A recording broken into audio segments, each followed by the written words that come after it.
আসছে বিস্তারিত খবরে। সাগরদিঘির বিধায়ক বারণ বিশ্বাসের বাড়ি সহ একাধিক জায়গায় আয়কর দফতরের হানা। বুধবার সকাল থেকেই মুর্শিদাবাদের শামশেরগঞ্জের পুরাতন ডাকবাংলো মোড়, বিড়ি ফ্যাক্টরি, রঘুনাথগঞ্জের মঙ্গলগঞ্জ সহ ধুলিয়ানের বাড়িতে আয়কর দফতরের তল্লাশি অভিযান। সাগরদিঘি উপনির্বাচনে কংগ্রেসের প্রতীকে জয়ী হয়েছিলেন বারণ বিশ্বাস। যদিও মাস তিনেকের মধ্যে আমরা দেখেছিলাম বারণ বিশ্বাস অভিষেক বন্দ্যোপাধ্যায়ের হাত ধরে তৃণমূল কংগ্রেসে যোগদান করেন। এবার সেই বারণ বিশ্বাসের বাড়ি সহ একাধিক জায়গায় আয়কর দফতর এখনো পর্যন্ত তল্লাশি চালাচ্ছে। বারণ বিশ্বাস সহ মুর্শিদাবাদের শামশেরগঞ্জের বেশ কিছু জায়গায় যেখানে বারণ বিশ্বাসের বিড়ি ফ্যাক্টরি রয়েছে, সেই সমস্ত জায়গাগুলোতেও কিন্তু তল্লাশি চালাচ্ছেন আয়কর দফতরের আধিকারিকরা।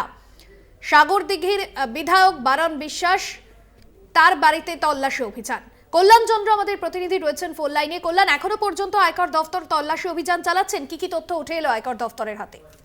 দেখো, এখনো পর্যন্ত আয়কর দপ্তর অর্থাৎ সকাল থেকেই আজকে বারণ বিশ্বাসের বাড়ি সহ একাধিক প্রতিষ্ঠান, বিড়ি কারখানা, পাশাপাশি স্কুল, হাসপাতাল, সমস্ত জায়গায় বিভিন্ন দল ভাগ করে আয়কর দপ্তর আধিকারিকরা তল্লাশি চালাচ্ছেন। তবে কিছুক্ষণ আগেই ধুলিয়ানের নিজস্ব বাড়ি থেকে বেরিয়ে এলেন বায়রনের বাবা বাবর আলী বিশ্বাস। তিনি কান্নায় ভেঙে পড়েছেন। তার বক্তব্য যে তিনি এলাকার মানুষকে অনেকভাবে দেখেন, অর্থাৎ পড়াশোনা থেকে দরিদ্র মানুষদেরকে সাহায্য করা থেকে, সে বিষয়টা নাকি আয়কর দপ্তর আধিকারিকরা তাকে জানিয়েছেন এবং বলেছেন আপনি ভালো মানুষ। একদমই ধন্যবাদ জানাবো কল্যাণ।